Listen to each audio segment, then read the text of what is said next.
আমাদের হিন্দু ধর্মে ১২ মাসে ১৩ পার্বণ। দুর্গাপূজার পরে আসে মা লক্ষ্মীর পূজা, তারপরে হয় কালী পূজা। আচ্ছা, একটা কথা বলো তো, তোমরা কে কেউ বাজি ফোটাতে পারো? আমি কিন্তু একেবারেই পারি না। ছোটবেলা থেকেই আমি এই জিনিসটা ভীষণ ভয় পাই, এখনো পারি না। কেউ বাজি ফাটালে সেই কাছের ধারেও আমি যাই না, আমার ভীষণ ভয় লাগে। এই যে ছোট ছোট বাচ্চারা কত সুন্দর করে বাজি ফাটাচ্ছে, সে যাই হোক, এতদিনে পারিনি আর এখন পারবো? পূজার আগের দিন দিলাম 14 প্রদীপ। 14 প্রদীপ দিতে আমার এত বেশি ভালো লাগে। আমি ঠিক নিয়মটা আগে জানতাম না, এবার জেনে প্রদীপটা দিয়েছি। 14টা জায়গায় 14টা প্রদীপ দিতে হয়, খুব নিয়ম করে। তো এবার আমি শিখে নিয়েছি। পূজার আগের দিনে যে বাড়িটা এত ঝলমল হয়ে ওঠে, দেখতে খুবই ভালো লাগে। আর বাড়িটা পুরো আলোয় আলোকিত। এই প্রদীপটা নিয়েছিলাম পূজা উপলক্ষে। আমি দিনের বেলায় পূজা দিয়ে এসেছি, আর সন্ধ্যাবেলা রেডি হয়েছিলাম বাইরে বের হওয়ার জন্য। বের হওয়া বলতে বেড়াতে যাব। মেয়ে আর আমি রেডি হয়ে নিলাম, মেয়ের বাবা আসেনি তাই অপেক্ষা করছিলাম। আচ্ছা, তোমরা আমার যারা পেজে আছো তারা নিশ্চয়ই আমার শ্যামা মায়ের গানের নাচটা দেখেছো, আমার এবং আমার মেয়ের।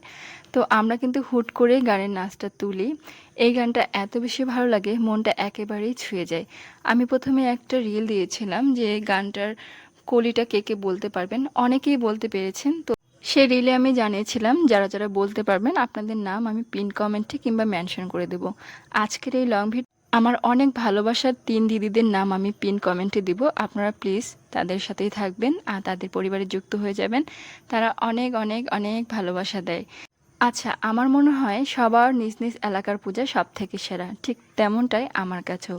আমার কাছে দিনাজপুরের পূজা মানে একেবারেই সেরা। আগে ছিল সেতাবগঞ্জের পূজা সেরা, এখন হয়েছে দিনাজপুরের। আসলে থাকতে থাকতে একটা ভালোবাসা জন্মে যায়।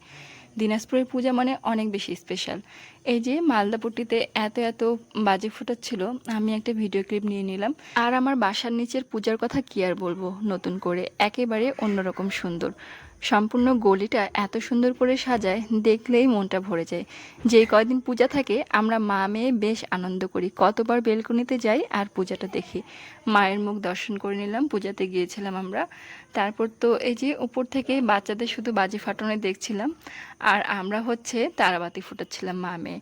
এটাই শুধু পারি। আর জানো তো, আমি ভীষণভাবে মুগ্ধ তোমাদের কমেন্ট দেখে। আমার শ্যামা মায়ের নাচটাতে তোমরা এত এত পজিটিভ কমেন্ট করেছো, তোমাদের কমেন্টগুলো আমার মন ছুঁয়ে গেছে। আর ভালো কমেন্ট আসলে ভালো কিছুই উপহার দেয়। তোমাদের পজিটিভ কমেন্ট আমাকে আরও বেশি পজিটিভ হতে সাহায্য করেছে, ধন্যবাদ সবাইকে। আজ আসি, তোমাদের সাথে এরকম ছোট ছোট গল্প আরও অনেক হবে। টাটা সবাইকে।